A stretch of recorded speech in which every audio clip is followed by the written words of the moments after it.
December 7, 1941. Pearl Harbor, Oahu. The morning sun glared off the calm water of the harbor, the scent of salt and oil thick in the humid air. Sailors aboard USS Oklahoma, California, and West Virginia were just beginning their Sunday routines. The sound of gulls and distant laughter carried across the decks, ordinary peaceful. Then came the sound that would mark a generation, the scream of aircraft engines at full throttle. Aboard the USS Arizona Seaman First Class, Harold Kent looked up from his coffee as a dark shape streaked overhead. A second later, the world exploded. A Japanese Aichi D-3A Val dive bomber dropped its payload dead center on the forward magazine. The detonation tore through the battleship like a hammer to glass. The shockwave blasted men into the harbor. The flames reached 50 feet high. A thick, oily smoke rolled across the water. Diesel fuel poured from ruptured tanks, igniting as it spread. The harbor became a cauldron, a living inferno of burning oil. Firefighting crews rushed from ship to ship, dragging hoses, pumps, and extinguishers. But none of it mattered. Water couldn't stop burning oil. "Get the pumps on the California. She's listing hard," an officer shouted, voice hoarse over the roar of flames. Teams sprayed the decks with seawater, but it only spread the slick. Every gust of wind reignited the surface. Fire jumped like a living thing from hull to hull, from ship to shore. Within an hour, black columns of smoke rose 6,000 feet into the air. Fuel from ruptured tanks beneath the harbor fed the flames for 2 days straight. And as they fought, men realized something terrifying. There was no way to smother oil fires. They could drown them. They could push them, but they couldn't kill them. In a workshop in New Jersey, 800 miles away, an engineer named Francis McCune sat before his radio that night, listening in stunned silence as news from Hawaii filled the airwaves. He was a civilian firefighter for the Navy Bureau of Ships, a quiet man, a tinkerer more comfortable with wrenches than meetings. He listened to the reports: ships aflame, sailors trapped, fuel burning out of control. McCune set his coffee down, his mind racing. He'd been working for years on an experimental compound designed to smother flammable liquid fires, not just cool them. It was a viscous foam generated by mixing a stabilizing agent with water and compressed air. His supervisors had dismissed it as impractical. "Foam is for beer, McCune, not battleships," they'd said. But as he heard of sailors burned alive in the oil-choked waters of Pearl Harbor, McCune muttered under his breath, "They'll believe me now." He filled his workbench with chemical flasks, mixing solutions, running tests with open fuel pans, and timing burn durations with a pocket watch. The concept was simple: create a barrier between air and flame. But execution required precision. Too thick, and the foam would collapse under its own weight. Too thin, and it would evaporate before smothering the fire. He needed a compound stable enough to float over fuel, yet flexible enough to spread on turbulent water. He wrote in his notebook, "Goal: a fire blanket, not a fire hose." His prototype worked. By the third day, he was producing foam that could extinguish a pan of gasoline in under 15 seconds. The key was a mixture of aluminum sulfate and sodium bicarbonate, stabilized with organic protein from animal hooves and fish oil, what he called protein foam. When sprayed, it formed a dense, wet layer that floated above burning fuel, cutting off oxygen entirely. McCune stared at the bubbling layer, the flame vanishing beneath it, and whispered, "This could have saved them." The air was thick with cigarette smoke and doubt. "So, Mr. McCune," one commander said dryly, "you expect us to believe soap bubbles can do what our pumps and hoses can't?" McCune didn't argue. He just nodded toward the steel test pan in front of them, filled with 6 inches of diesel fuel already burning. The heat was unbearable even from 10 feet away. He took a nozzle connected to his prototype foam generator and opened the valve. The white, frothy substance spilled out, slow at first, then faster, cascading over the flames. Within seconds, the fire dimmed, hissed, and died. The officers leaned forward, squinting. The surface shimmered under the foam's milky sheen. Not a single tongue of flame remained. McCune turned off the valve and looked back at them. "It doesn't fight the fire," he said simply. "It suffocates it." Then one officer, a weathered commander with burn scars along his hands, muttered, "Hell, I'll be damned." Word spread fast. The Bureau of Ships requested more demonstrations. Within months, the Navy ordered experimental installations aboard select vessels, aircraft carriers, destroyers, and fleet oilers. The system became known as the McCune foam system, but there was still resistance. Procurement officers balked at cost. Chemists doubted its reliability at sea. Some admirals even argued it would make men complacent, that sailors needed to learn to fight fires the hard way. McCune didn't care. He'd seen too many hard ways. He just kept refining the formula. In 1942, aboard the USS Wasp, during a flight deck training exercise, the foam system saw its first real test. A fuel line ruptured during takeoff, and flaming aviation fuel spread across the deck. Sailors scrambled for hoses, but a damage controlman named Chief Edgar Tompkins, who had seen McCune's demonstrations, grabbed the foam nozzle instead. Within seconds, the white layer smothered the entire blaze. The deck crew stood in stunned silence. The fire was out before the alarms finished ringing. Aboard the ship, a single report was logged: fire extinguished by experimental foam compound. Losses none. It was one of the shortest and most important entries in U.S. Navy history. Over the next 3 years, McCune's invention would spread across the fleet, from escort carriers in the Atlantic to oilers in the Pacific. And as carrier decks turned into floating airfields, launching hundreds of aircraft a day, the foam system would prove its worth again and again, when one spark, one spill, one stray tracer round could otherwise have doomed an entire ship. On that first day in Norfolk, as the officers left the hangar, McCune had stayed behind. He looked at the smoldering test pan, the foam still intact, cooling silent. He wiped his hands on a rag and whispered, "If I can save just one ship." He paused, glancing at the horizon where the masts of destroyers shimmered in the Virginia sun. Then maybe Pearl Harbor won't happen again. March 1942, Washington, D.C., Navy Department Building. The corridors smelled of cigarette smoke, ink, and war. Piles of requisitions and blueprints cluttered every desk. Navy officers in khaki uniforms moved with the clipped urgency of men fighting on deadlines, not battlefields. Francis McCune stood outside room 214, clutching a metal briefcase. Inside were glass jars filled with his experimental foam concentrate, sealed tight under wax. His shirt collar was damp with nervous sweat, his fingers calloused and blackened from months in the workshop. A secretary finally looked up from her typewriter. "Mr. McCune, they'll see you now." He nodded and stepped inside into a world that didn't welcome dreamers. Behind the long oak table sat 3 officers: Commander Joseph Avery, Procurement; Captain Richard Hollings, Engineering; and Lieutenant Samuel Cross, Bureau of Ships Liaison. None looked particularly interested.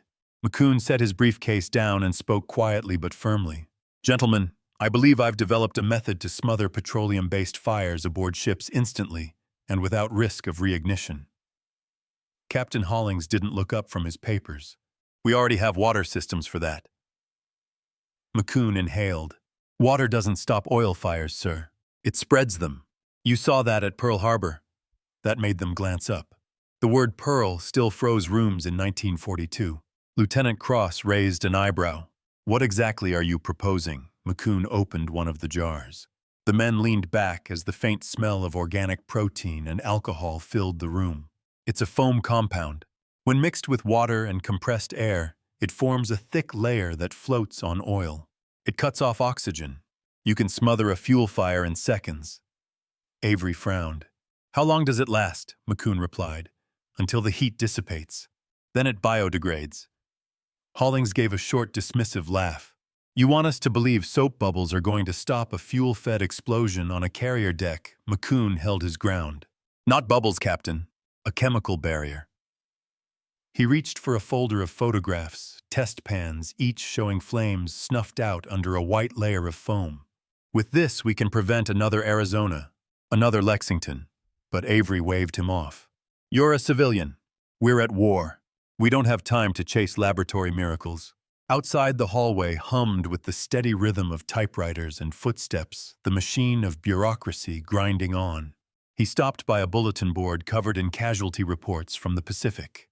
Line after line of ships, lost sailors, killed planes, destroyed. He stared at it, jaw tight. "They're dying because no one listens," he muttered. When he returned to his boarding house that night, he sat at his desk under the dim yellow light and began writing letters to admirals, to senators, even to the Office of Scientific Research and Development. Most went unanswered. A few returned with polite rejections. But McCune refused to stop. He'd seen too many fires destroy too many lives to give up now. Weeks passed. Spring turned to summer. Then one afternoon, as he was preparing another batch of concentrate in his lab at the Naval Research Annex in Philadelphia, a visitor appeared, a tall man in oil-stained overalls and a welding mask hanging from his belt. Francis McCune. McCune looked up. Yes. Who's asking? Lieutenant Commander Harold Dunn. Damage Control Pacific Fleet.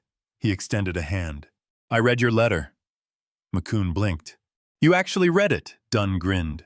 I've spent the last 6 months trying to put out fires on carriers. I'll read anything that promises to make my life easier. McCune filled a 200-gallon fuel pan, struck a match, and tossed it in. The surface erupted in orange flame. Dunn winced at the heat, stepping back instinctively. McCune connected his prototype nozzle to a small compressor and opened the valve. The foam sprayed out like cream, spreading over the fuel with surprising speed. Within seconds, the fire choked and vanished. The only sound left was the hiss of cooling metal. Dunn stared in disbelief. You're telling me this thing works on aviation gas, diesel, gasoline, kerosene, anything that burns, McCune said. It doesn't drown it. It seals it. Dunn crouched by the pan, poking at the foam's surface with a gloved finger. It was cool to the touch. You realize what this means, don't you? McCune nodded. Yes, sir. It means no more ships lost to fire. The next morning, he wired the Naval Operations Command request, urgent evaluation of McCune chemical foam system stop. Demonstrated effectiveness against live fuel fire. Stop, strongly recommend, field trial aboard carrier vessel, stop. For the first time, McCune's invention had an advocate in uniform. The bureaucracy couldn't ignore a field officer's report, not when the Pacific Fleet was losing ships every month to secondary explosions and deck fires. By July 1942, McCune was summoned back to Washington. But this time he wasn't sent to a conference room. He was sent to Norfolk Naval Yard, where a modified destroyer escort, USS Renshaw, awaited live testing. As McCune walked the steel deck, the smell of salt and diesel in the air, he finally felt something he hadn't since Pearl Harbor. Hope. Mr. McCune, Dunn called from the fire control station, waving him over. We're ready for your miracle. McCune smiled faintly. Let's make sure it works. They lit the test pan, a roaring inferno of crude oil on the aft deck. Crewmen stepped back, shielding their faces from the heat. Dunn nodded. All right, boys, hit it! The nozzle roared to life. Foam poured forward like a tide, thick and white. It spread fast, climbing over the flames, swallowing them whole. Within 10 seconds, the fire was gone. Silence. Then cheers. One sailor laughed, slapping Dunn on the shoulder. Hell, sir, that stuff's like snow that kills fire. Dunn turned to McCune. You've just changed the Navy, Mr. McCune. He thought of the men who'd died at Pearl Harbor, the ones who never got the chance to fight back, because their ships burned beneath them. He whispered to himself, not again. Not ever again. January 1943, USS Enterprise, CV-6 Central Pacific. The sea was calm that morning, a pale blue plain stretching endlessly under a bleached sky. The Big E was heading toward the Solomons, another push in the slow, grinding campaign to take the Pacific back. On her flight deck, activity was relentless. F-6F Hellcats lined up for launch, their engines roaring in synchronized thunder. Deck crews in color-coded vests shouted, signaled, ran. The smell of aviation fuel and exhaust clung to everything: metal, clothes, even the air itself. Below deck, deep in the damage control center, Lieutenant Commander Harold Dunn stood with Francis McCune beside a massive brass valve system. Steam hissed from a nearby pipe. McCune wiped sweat from his forehead and nodded toward the gleaming new piping labeled FOAM feed system. That's it. Full integration. You can deploy it from the hangar deck or bridge in under 30 seconds. Dunn looked skeptical. And it'll work. If we take a hit, it'll work, McCune said quietly. If the pumps still run and the men remember their drills. He glanced up, the deck trembled slightly as another Hellcat catapulted into the sky. Just pray they never have to use it. 3 days later, the Enterprise came under attack near the Santa Cruz Islands. Radar picked up incoming bogies, fast, low closing distance. Condition 1. All stations, the intercom blared. Sirens screamed across the carrier. Japanese D-3A dive bombers, VALs, emerged from the sun in tight formation, their engines wailing as they dropped toward the ship. Anti-aircraft guns barked in defiance, tracers streaking into the sky like molten rain. A bomb struck near the aft elevator. Another hit the flight deck amidships, tearing a crater through the steel. And then came the nightmare sound. Oof. Fuel lines ruptured. Fire erupted across the hangar deck, orange and black, surging like a wave of molten death. Aviation fuel from a downed plane ignited rolling fire toward ammunition stores. McCune was in the lower corridor when the shockwave hit. The lights flickered, dust fell from the ceiling, and men sprinted past him shouting, "Fire on the hangar deck." He didn't think he ran. Up the ladder well through the smoke-filled passageways, until the heat punched him in the face like an oven door. On the hangar deck, chaos ruled. Flames raced across the fuel slicks. Planes were melting where they stood. Fire crews were trying everything. Hoses, CO2 extinguishers, sand, but it wasn't enough. McCune coughed through his sleeve and grabbed a nearby chief by the shoulder. "Get the foam lines on her." Now the man hesitated. "You mean the new system?" "We haven't now," Chief McCune barked. "Or we lose the ship." Valves hissed. Pumps rumbled to life in the belly of the carrier. Moments later, thick white foam began to pour from the overhead sprinklers. It came out in slow sheets at first, then torrents blanketing the deck, swallowing the flames whole. Sailors stopped mid-motion staring. The inferno that had been seconds away from reaching the ammunition racks was gone. The fire hissed, sputtered, and died. Within 2 minutes, the deck was covered in a 3-inch carpet of white foam, steaming, reeking faintly of burnt protein, but cold. On the bridge, Captain Osborne looked through the periscope viewer at the hangar camera feed. "What the hell is that?" Lieutenant Dunn grinned. "That's McCune's miracle, sir." Osborne blinked. "I'll be damned." Dozens of men who should have been burned alive were still breathing. McCune stood amid the aftermath, his boots sinking slightly into the foam. He looked at the melted remains of a fighter, and then up at the blackened ceiling. For a moment, he didn't move. Then he simply said, "It worked." Dunn approached, clapping a hand on his shoulder. "You just saved this ship and 1,000 men on it." McCune didn't smile. He just nodded, exhausted, staring at the foam cooling under his feet. "Then it's worth every sleepless night." Reports described the incident in glowing terms. Experimental foam system successfully contained and extinguished aviation fuel fire in under 3 minutes. Damage minimal. No fatalities. Admirals took notice. The Bureau of Ships authorized full production and installation across all major warships, carriers, cruisers, destroyers, and oilers. What had been a civilian curiosity was now standard Navy equipment. By the summer of 1943, foam systems were installed aboard every major American carrier in the Pacific. On USS Bunker Hill, Yorktown, and intrepid sailors drilled with the new system weekly. They learned the sound of safety, the steady hiss of the foam lines, the muffled silence that followed the death of fire. And though McCune's name wasn't stamped anywhere on the steel valves or control panels, every ship that carried them was in a sense his creation. The invention that had once been rejected was now saving fleets. That night aboard the Enterprise, McCune stood at the bow as the ship steamed west under a sky full of stars. The ocean glowed faintly with phosphorescent trails from the hull. He thought of the flames that had nearly taken her, and of the white foam that had stopped them cold. Dunn joined him quietly. "You know," he said, "there'll be a lot of ships out there that owe you their lives." McCune shook his head. "Not me," he said softly. "The idea, I just gave it to them." He looked toward the horizon where the war still burned. "But we're not done yet." Spring 1944, the Pacific Ocean. The sea was endless, calm, and deceptively peaceful. Beneath that still horizon, America's war machine was in constant motion. Convoys stretched for miles, carriers, battleships, supply vessels, oilers, the arteries of an empire at war. And behind their efficiency was a quiet miracle: they no longer burned. The U.S. Navy's new firefighting foam, McCune's creation, was now standard equipment on every major vessel. It had already proven its worth at Coral Sea and Santa Cruz, but by 1944, its impact could be measured in lives saved, ships preserved, and victories made possible. It wasn't just a chemical. It was insurance against chaos. Whenever a Japanese dive bomber found its mark, or a kamikaze turned the sky into flame, the same white flood would spill across decks, smothering destruction before it could spread. Where once men had drowned in burning oil, now they stood alive amid a sea of foam, coughing but breathing.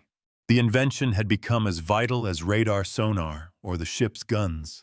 Yet few knew the name of the man who made it possible. June 1944, USS Bunker Hill. The fleet was preparing for the invasion of Saipan. The ship's hangar decks were packed with Hellcats, Avengers, and Corsairs, rows of engines, humming ordnance gleaming under worklights. At 0810, a plane returning from a training sortie missed its arrestor wire and slammed into parked aircraft. Gasoline burst from ruptured tanks. Within seconds, the hangar deck was an inferno, but the response was immediate. Damage control crews rushed to their stations, no shouting, no panic, just practiced rhythm. Chief Petty Officer Larson twisted the valve on the new fire line, and foam surged through the pipes, emerging in thick white jets that blanketed the burning planes. The flames died in under 2 minutes. By the time the carrier's captain reached the deck, it was over. The after-action report would later note simply, "New foam system prevented catastrophic detonation. Casualties minimal." When aviation fuel or torpedoes ignited aboard ship, the results were apocalyptic. Crews were trapped below deck as heat warped steel, melted paint, and sucked oxygen from sealed compartments. But McCune's foam changed the physics of survival. It didn't just extinguish flames, it gave sailors time. Time to rescue comrades. Time to save ships. Time to keep fighting. In those crucial minutes after an explosion, that time was everything. At Pearl Harbor's repair docks, new ships rolled out, fitted with foam systems from keel to tower. The installations became a point of pride among naval engineers, proof that American ingenuity could adapt faster than its enemies could destroy. When Japanese spies reported the change, their messages to Tokyo were tinged with disbelief. Enemy vessels exhibit extreme resistance to secondary fires. Firefighting method unknown. Appears chemical-based. To the Imperial Navy, it was another mystery in a war already turning against them: radar that could see through clouds, torpedoes that turned under the sea, and now ships that refused to burn. Back in Washington, McCune was summoned for commendation. He arrived in the same rumpled coat he'd worn since 1941, a man more comfortable in a workshop than a boardroom. In the oak-paneled chamber of the Navy Department, a rear admiral shook his hand. "Mr. McCune," he said, "you've done more for fleet safety than any single invention in this war." McCune simply nodded. "Just glad it works, sir." The admiral smiled. "Oh, it works. The men swear by it. Some are calling it miracle snow." McCune allowed himself a small laugh. "Snow's not a bad name. It means winter came for the fire." McCune had worked himself to collapse. Years of chemical testing, military inspections, and trans-Pacific field visits had left him thin and pale. He'd watched carriers burn, heard sailors scream, and seen what happened when the system failed, when a pump jammed, a line burst, or foam supplies ran out mid-fight. Those failures haunted him. During a visit to USS Franklin in early 1944, he'd stood on the blackened deck surrounded by twisted steel. The foam lines had worked barely, but hundreds of men were still dead. He found a melted helmet among the wreckage and stared at it for a long time before setting it gently back down. "Every failure is another improvement," he murmured. "We fix what failed so it never happens twice." He watched the lights of the ships drift away, each one, a moving fortress now armed not just with guns, but with the knowledge to survive its own destruction. He thought of that morning in December 1941. The burning water, the black smoke, the men leaping from decks into fire. He thought of what had come from that horror, not vengeance, but invention. He whispered softly to the sea, "You burn us once, and we learn to fight fire itself."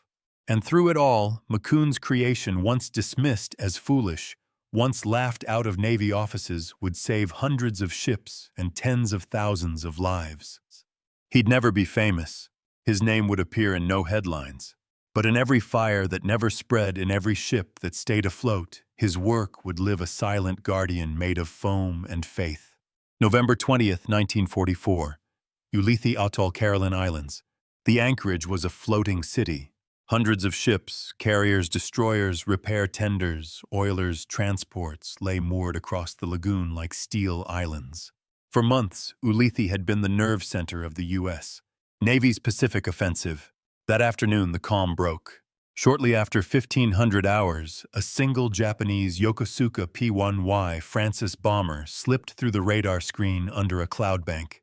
It dove at an anchored carrier, the USS Mississiniwa, AO-59, an oiler loaded to the brim with aviation gasoline.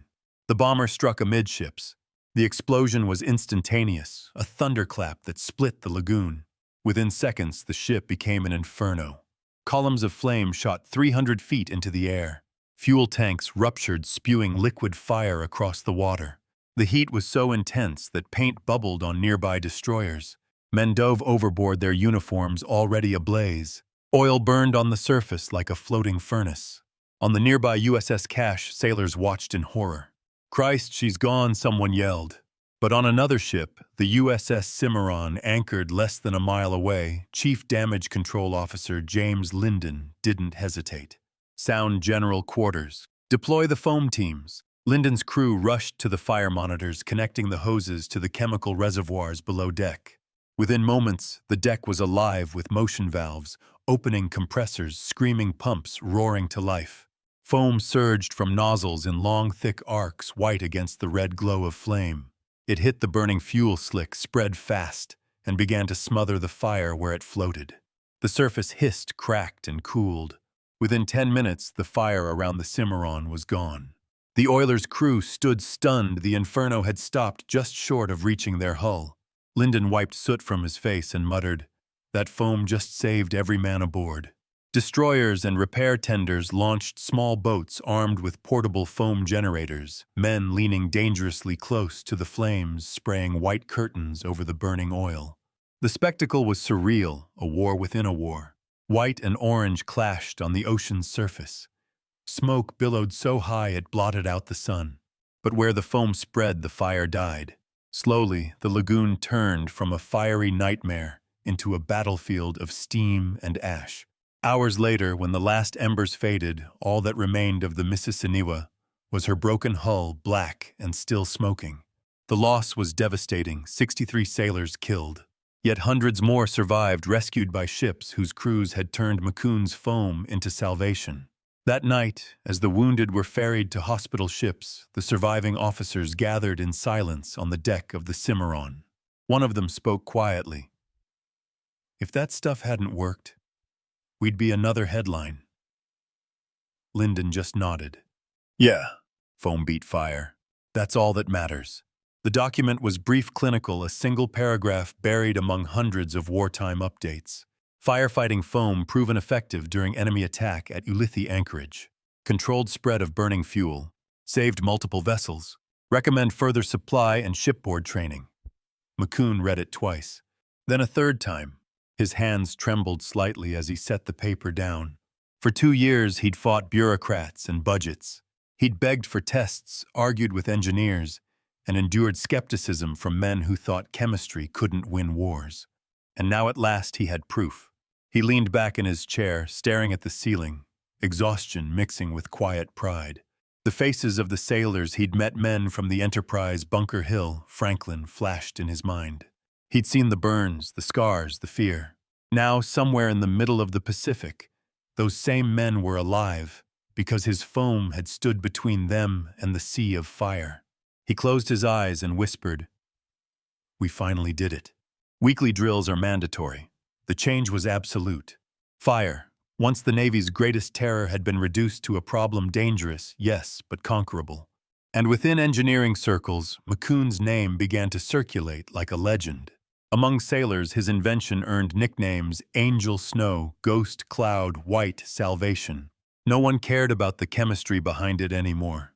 All that mattered was this: when fire came and men thought death was certain, the foam came silent, cold, unstoppable.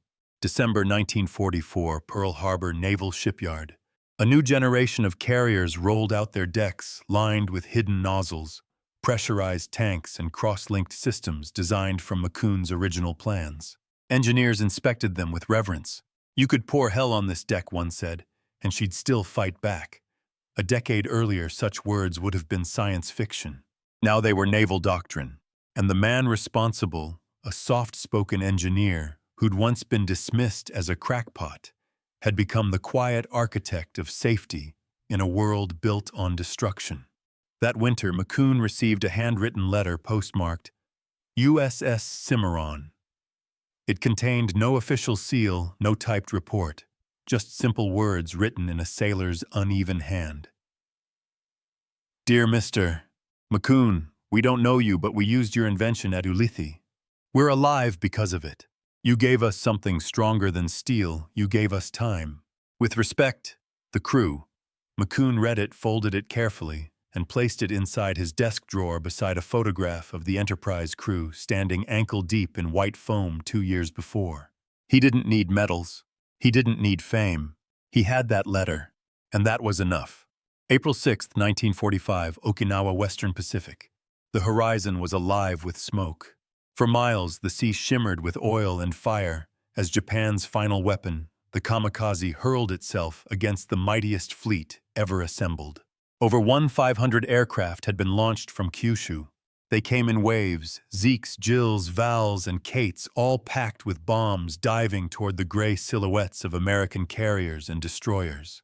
Below, the crews braced for the worst, the air filled with the thunder of flak, tracers stitched across the sky forming curtains of orange light. Explosions thudded like the heartbeat of the sea. And amid this storm, McCune's invention would face its ultimate trial. USS Bunker Hill, 0930 hours. The ship's radar screen glowed red with incoming contacts. Captain George Seitz gripped the railing of the bridge as 2 kamikazes broke through the fighter screen.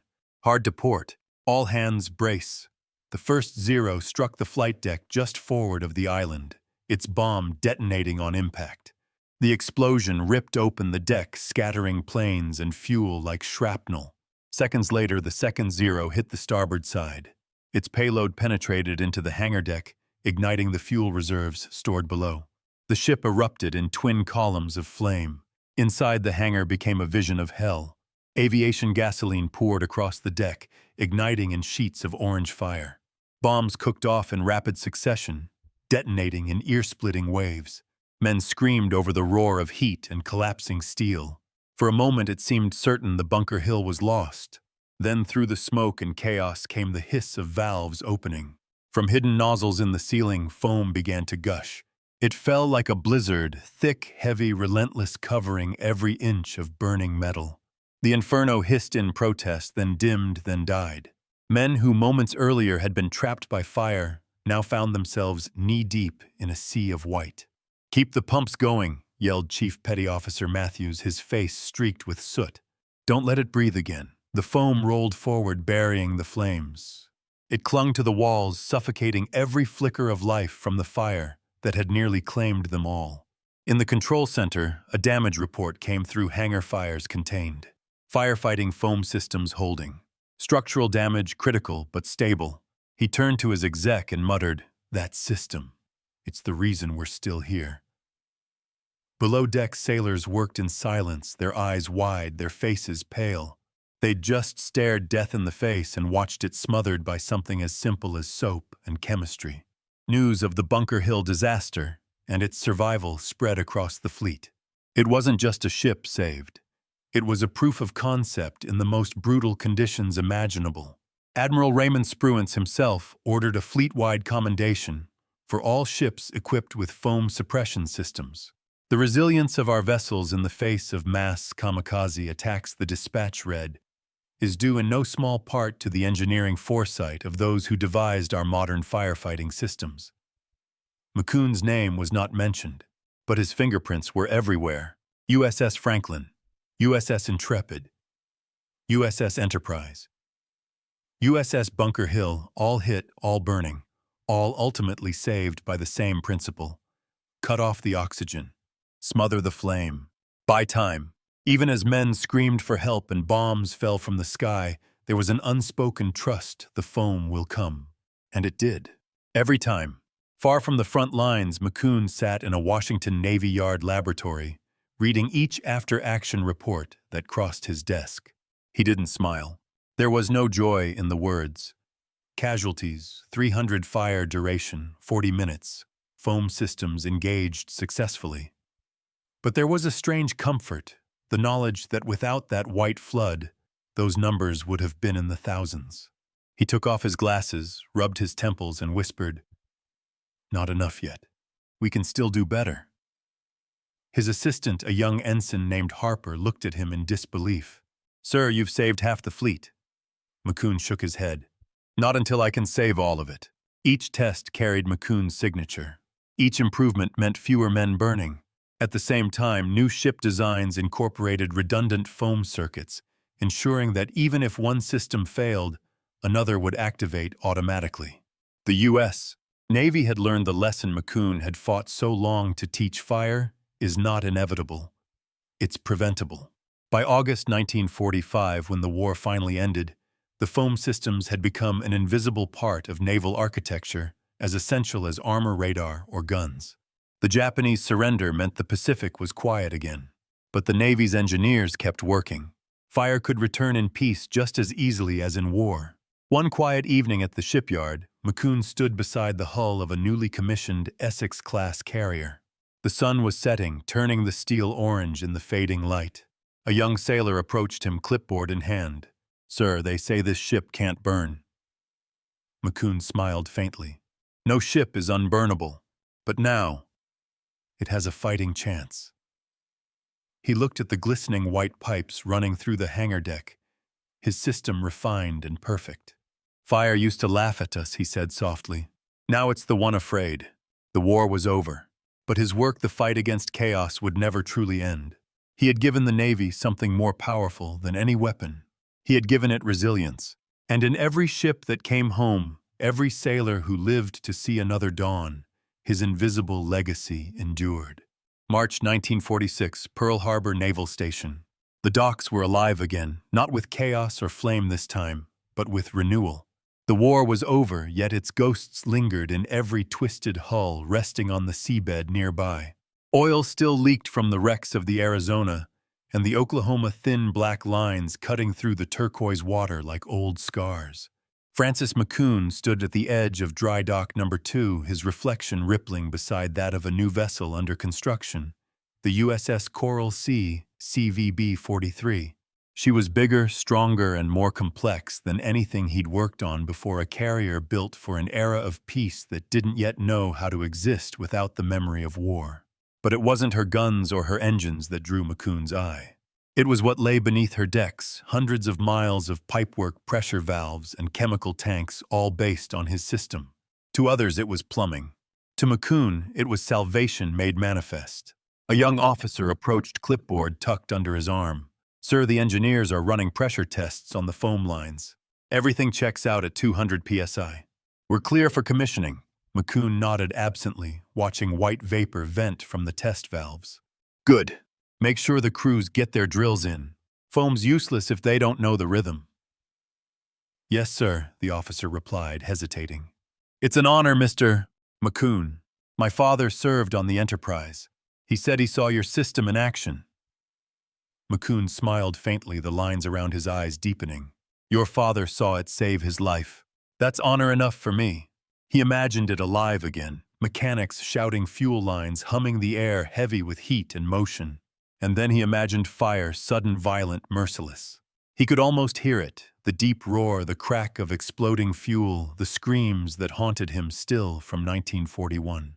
Then in his mind, the hissing began, soft at first, then louder. The familiar sound of the foam pouring down, blanketing the flames in cold mercy. The vision faded. He exhaled slowly and whispered to the empty deck, "Never again." McCune sat before a congressional subcommittee, reviewing post-war naval innovations. Across the mahogany table, senators and admirals debated budgets, new technologies, and atomic-age weapons. When his turn came, McCune spoke simply. Gentleman, fire doesn't care what kind of bomb you drop or what nation you serve. It kills the same. My work wasn't about invention, it was about survival. A senator leaned forward. Mr. McCune, we understand your foam systems are now installed on over 700 naval vessels, correct? Yes, sir. And how many were saved by it during the war? McCune paused, eyes distant. I can't tell you how many ships lived, but I can tell you how many didn't burn to death.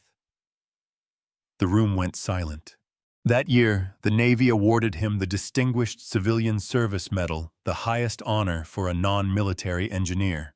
The citation read, "For exceptional contributions to naval safety and engineering excellence." His work in fire suppression systems preserved countless lives and vessels during wartime operations. McCune accepted it quietly. He didn't speak during the ceremony. He simply nodded, shook hands, and walked away. That night, in his small Georgetown apartment, he placed the medal on his desk beside the letter from the USS Cimarron. Two symbols, one from the government, one from the men who'd lived. Only one mattered to him. McCune returned to inspect a retrofit project converting older battleships and destroyers to post-war standards. Walking through the dim belly of the USS Wisconsin, he noticed sailors lounging near a set of gleaming foam tanks. One of them, a kid barely 20, asked, "Oh, you the guy who came up with this stuff?" "I am," McCune said. The sailor grinned. "Guess that makes you the guy who keeps us from turning crispy." McCune chuckled. "Something like that." The young man's grin softened. "Well, sir, thank you. My old man was on the Franklin. He told me how bad it was before the foam hit. Said the fire came down the corridor like the devil himself." McCune's face darkened for a moment. "It did," he said quietly. "But we learned how to exercise him. He knew he wouldn't be back often. His health had started to fail, years of chemical exposure, exhaustion, and stress had taken their toll.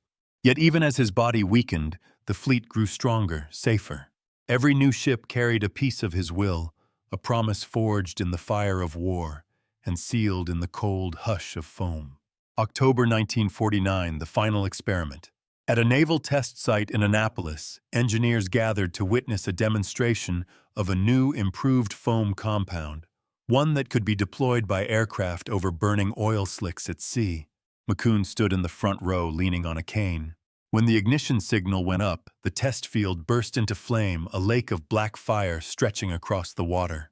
Then came the roar of an Avenger bomber overhead, spraying a white mist that cascaded down like snow. Within minutes, the inferno vanished beneath a soft, white stillness. The men around him clapped and cheered, but McCune just watched silent. Harper, his old assistant, turned to him. "What do you think?" Sir McCune smiled faintly. "It's better than mine." Harper frowned. "Doesn't that bother you?" "Not a bit," McCune said. "That's the point of progress. If your ideas die in the lab, they were never alive to begin with." He looked at the steaming foam field and whispered, "Let the next generation do better." If there's any lesson worth leaving behind, it's this: invention is not about brilliance. It's about mercy.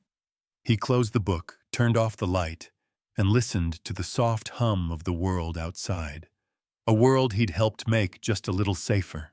January 1950, Washington Navy Yard. Winter had frozen the Potomac. Frost rimed the piers where destroyers lay moored in silence, steam rising gently from their stacks like breath in the cold.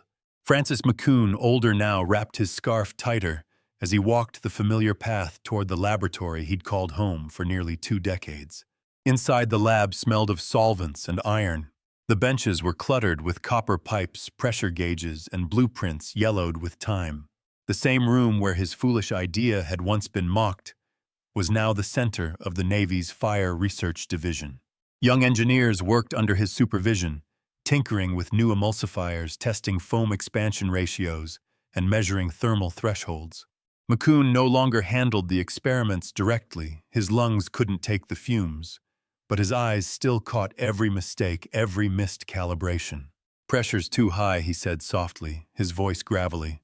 "You'll rupture the containment valve." The ensign at the table froze, adjusted the gauge, and smiled sheepishly. "You still see everything, sir?" McCune smiled faintly. When you've watched a ship burn, you don't forget the details. To new recruits, he was a living myth. To engineers, a mentor who demanded precision not out of pride but out of remembrance. Once a month, he visited the Naval Hospital in Bethesda to speak with burn victims from training accidents. He never lectured about chemistry or systems. He just sat beside their beds, listened, and said, "You're here because men learned. You're proof that it's working." The nurses adored him for his kindness. The officers respected him for his quiet authority. But McCune never grew comfortable with praise. He was haunted by memory. In the summer of 1952, he returned to Pearl Harbor for the first time since the war's end. The harbor had changed, bustling, clean, alive again. But when he stood at the edge of Battleship Row, staring at the submerged remains of the USS Arizona, the past returned with brutal clarity. The water shimmered above the rusted turrets, oil still leaking in slow black swirls that rose like ghosts. McCune knelt, dipping his fingers into the slick. 20 years, he whispered, and she still bleeds. A young tour guide nearby recognized him from a Navy publication. "Sir, is it true you invented the foam that saved the fleet?" McCune smiled, but there was sadness in it. "No," he said quietly. "I just gave them a way to stop dying the same way." Page after page, he wrote about the men he'd met, the systems he'd designed, the ships that had survived. He wrote not as an inventor, but as a witness. His notes were filled with small human details. Chief Petty Officer Larson, brave under pressure. Ensign Harper, sharp mind, moral compass. Enterprise crew called it Angel Snow. Still the best name of all. He even sketched the first foam nozzle he'd built from scrap pipe and glass tubing in 1941. In the margin he scribbled, "This was my miracle. Not because it worked, but because they believed in it long enough to try." Naval funding shifted toward nuclear propulsion and guided missiles. Firefighting research wasn't glamorous anymore. McCune didn't mind. He told Harper, now head of the division, "When they stop talking about you, it means your invention has done its job. Nobody fears the thing that works." He retired officially that fall at age 63. The ceremony was small, a handful of officers, a simple flag, polite applause. As he shook hands with the admiral presenting his retirement certificate, he said quietly, "Promise me something, sir." "What's that?" "Never let them forget the fires. Comfort makes you careless." The admiral nodded solemnly. "We won't." He spent his days reading naval journals, corresponding with engineers, and tending a small garden. Occasionally he'd receive letters from old sailors who had served on ships he'd helped save. Some enclosed photos, gray warships cutting through blue seas, deck crews smiling under the sun. One note from a chief petty officer read simply, "Still afloat, sir. Still safe.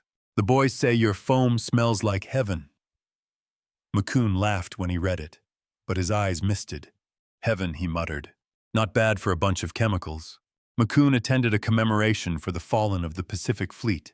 The speaker, a young admiral, mentioned radar, sonar, and logistics as the great unsung heroes of the war. But when the admiral paused and added, "And to those who gave us the gift of survival, the engineers who fought the fires," McCune bowed his head. He felt a tap on his shoulder. An elderly sailor leaned close. "You're McCune, aren't you?" "Yes." The man smiled faintly. "We met once, sir, on the bunker hill. I was one of the ones trapped below when she burned. Your snow came through the bulkhead. I still remember the sound." McCune's throat tightened. "What sound?" "The hissing," the man said softly. "Like the ocean coming to save us." McCune smiled, unable to speak. The ceremony bell tolled in the distance, slow, solemn, eternal. Later that night, McCune sat by his window overlooking the dark Chesapeake Bay. The wind outside whispered like surf.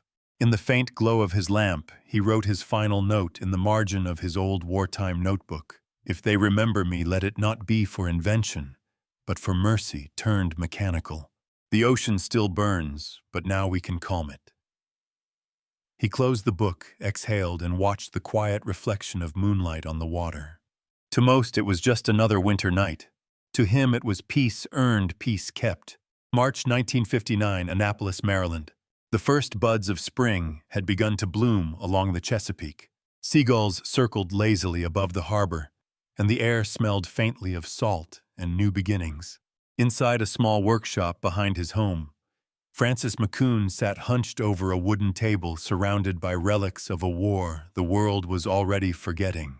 Rusted brass valves, faded schematics, and an old Navy helmet marked DC Team 3. A kettle whistled softly in the corner. He was no longer the vigorous engineer who had battled bureaucrats and flames. His hair had gone white.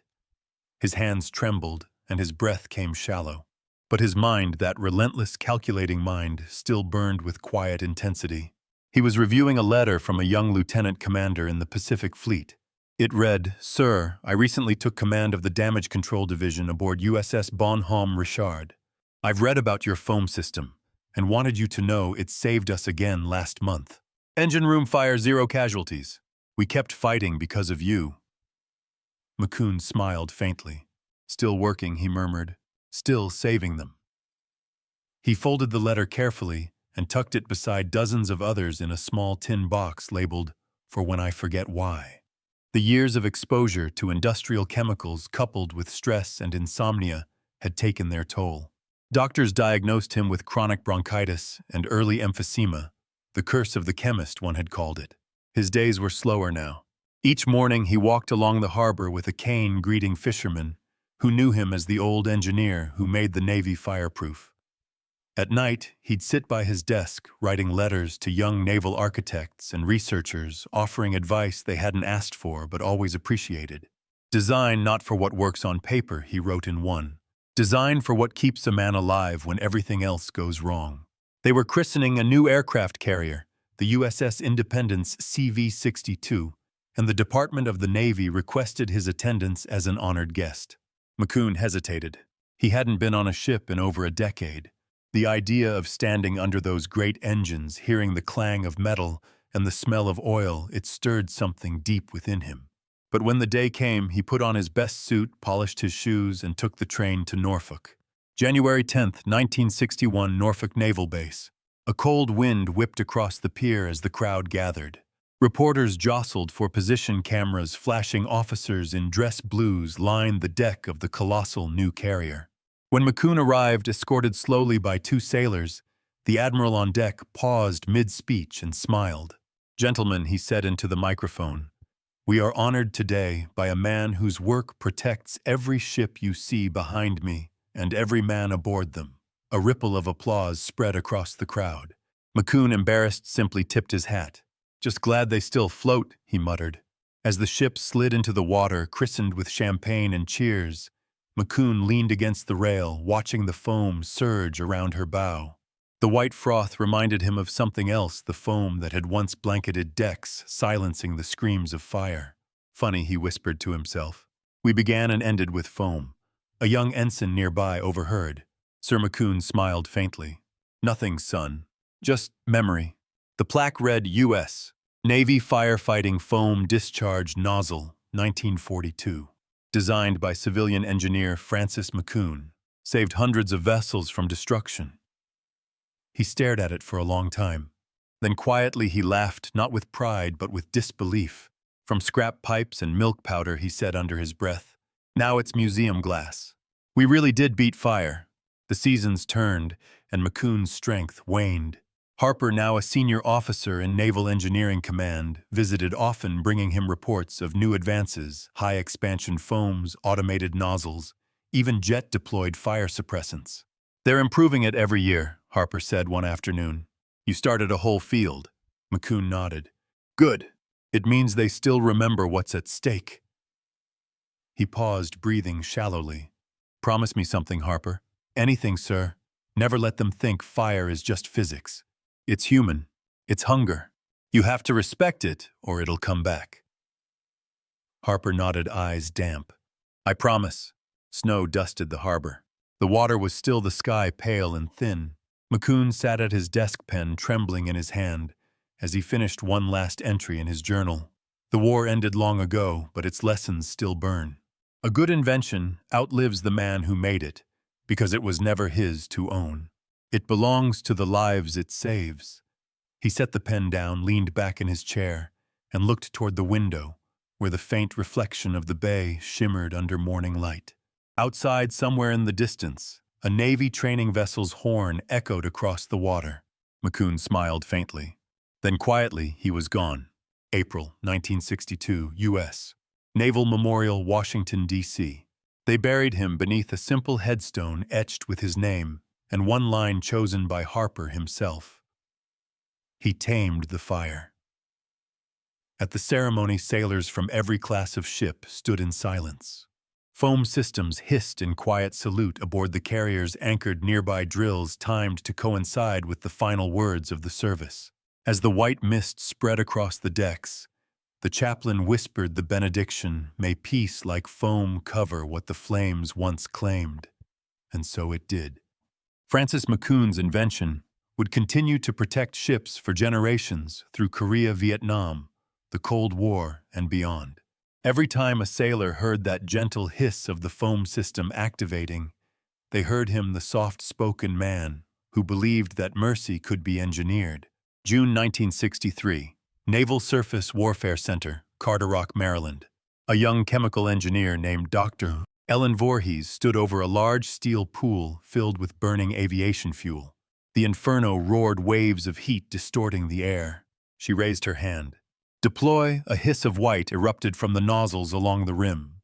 Within seconds, thick foam surged across the flames, swallowing them whole until the air went eerily silent. The onlookers, officers, technicians, and journalists broke into applause.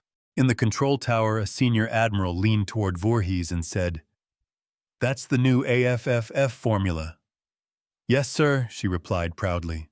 Aqueous film forming foam. Built on McCune's 1942 chemistry, but now faster, lighter, and self-sealing. The admiral smiled. He'd be proud. Voorhees nodded. "He already is, sir. His principles are in every molecule. Every U.S. Navy vessel, from destroyer escorts to nuclear carriers, carried derivatives of his original system. Even NATO allies had adopted it.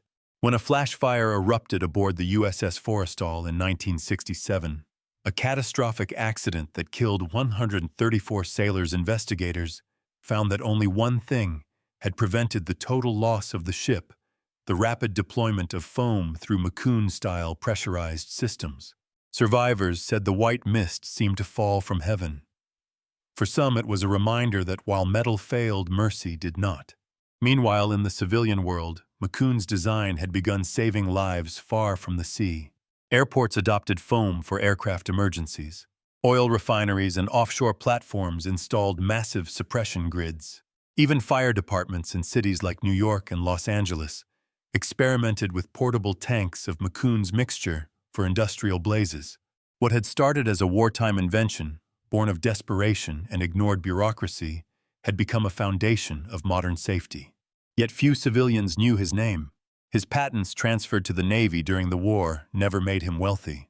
His face never appeared on magazine covers. But among those who fought the flames, McCune was spoken with reverence, as if he were a saint of suppression. August 1969, Newport News Shipyard. A new supercarrier, the USS Nimitz, stood under construction. Her decks stretched into the fog like a steel continent. On the lower levels, teams of engineers tested the most advanced fire control systems ever built. Commander Harper, now graying in his final years of service, oversaw the tests personally. "Activate line 2, he barked. Valves hissed, gauges rose, and a wall of white foam burst through the ducts. It spread perfectly uniform and smooth. Harper smiled, tapping the brass ring on his finger, a gift from McCune years ago. "Still works like the day he drew it," he said to himself. Beside him, a young technician asked, "Sir, is it true the man who designed this wasn't even in the Navy?" Harper nodded. "Didn't wear the uniform, no. But he fought harder than most who did." Naval operations had changed. Jet fighters roared from decks faster than any piston plane could have dreamed. Fuel lines pumped volatile JP-5 instead of aviation gas, and nuclear reactors powered the fleets. Yet the danger remained the same: fire. In the classified reports of the Navy's Damage Control Research Division, a single principle still anchored: every design speed of suppression equals survival. That was McCune's law, his unspoken doctrine. During a refueling accident aboard the USS Enterprise in 1969, an explosion tore through the deck. The foam systems activated within seconds, extinguishing the inferno before it reached the bomb-laden aircraft aft of the island. The incident saved over 4,000 crewmen. When the official Navy report was released years later, the opening line read simply, "The McCune Doctrine proved correct once again." Britain installed similar systems in its carriers Ark, Royal, and Eagle. Japan used McCune's formula to retrofit its merchant fleet. Even Germany, the same nation whose bombs once ignited the Pacific's first fires, adapted his chemistry for industrial use. The irony was not lost on those who knew history. The man who had fought to stop ships from burning had ended up protecting the world's oceans no matter the flag. A training fire erupted on the hangar deck, a simple test routine. Foam blanketed the area within seconds. Watching from the catwalk above, a petty officer leaned toward his superior. "Sir, every time I see that stuff, I think about the old guy who invented it." The officer chuckled. "Yeah, McCune, right? Funny, my granddad served under him at Pearl.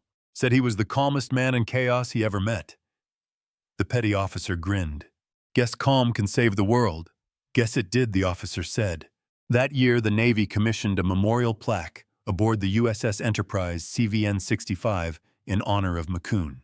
It was mounted near the firefighting training station, a place every sailor had to pass through before deployment. The inscription read, "Francis E. McCune, 1891 to 1962, engineer, innovator, protector. When others feared the fire, he taught the ocean to fight back." Thousands of sailors would run drills beside that plaque over the next decades, many unaware of the man's story, but all protected by his work. By 1975, McCune's invention had become so ubiquitous that it no longer felt like an invention at all.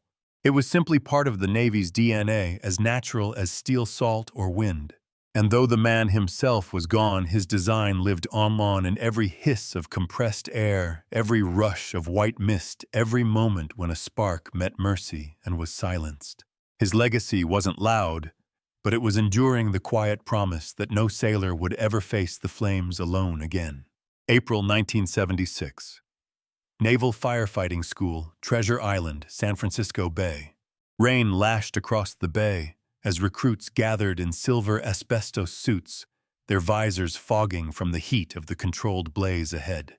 An instructor shouted through his bullhorn voice, barely cutting through the wind. "Remember the doctrine. Pressure, first coverage, second control the oxygen." A nozzleman stepped forward, opening the valve. White foam surged outward in a dense torrent, curling and folding across the burning jet fuel like a living creature. In less than 30 seconds, the inferno was gone. Steam rose where fire had raged. The recruits cheered. The instructor lifted his helmet visor and smiled grimly. "That," he said, "is McCune's gift to you. Never forget whose shoulders you stand on." Petrochemical plants in Saudi Arabia, oil rigs in the North Sea, airports from Tokyo to London, all relied on variations of his wartime formula. It was the invisible guardian of modern civilization, silent, simple, relentless. At the same time, environmental scientists began to study the long-term chemical persistence of fluorinated surfactants. The world had changed, and the foam's compounds once hailed as miraculous were now under scrutiny. But among those who remembered the Pacific infernos of 1942, the perspective was clear. It had bought the world enough time to care about the future. A symposium on naval engineering convened to commemorate the 40th anniversary of McCune's invention.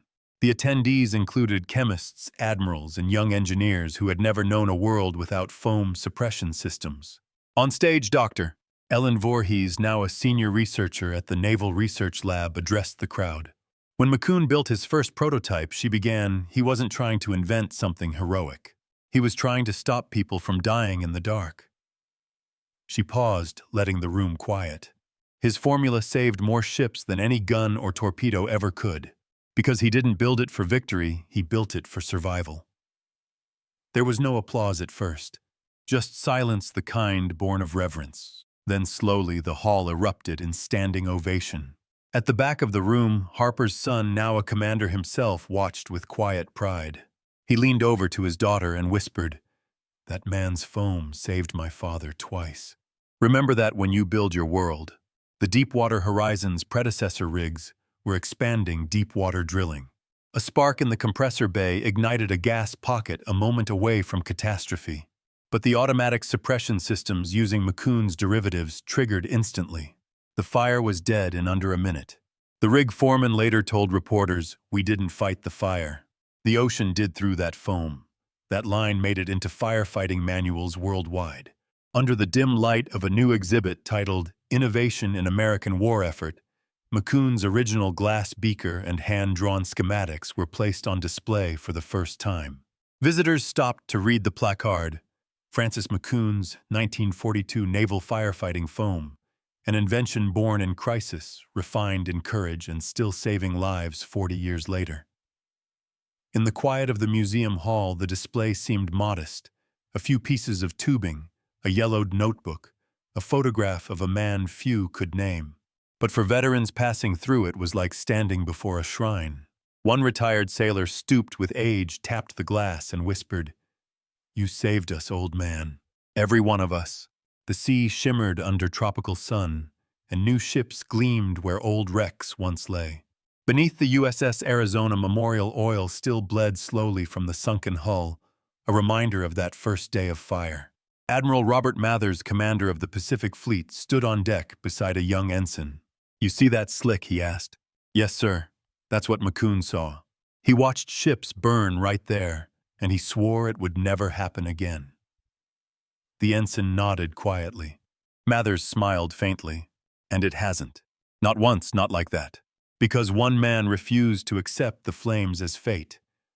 The wind carried his words out over the water, mingling with the ghosts below.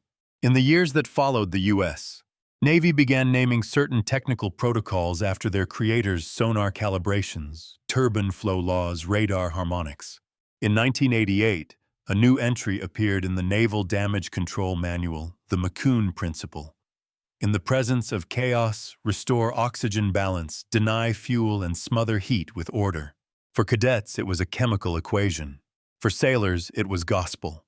A group of midshipmen stood around a bronze statue recently installed near the Academy's waterfront.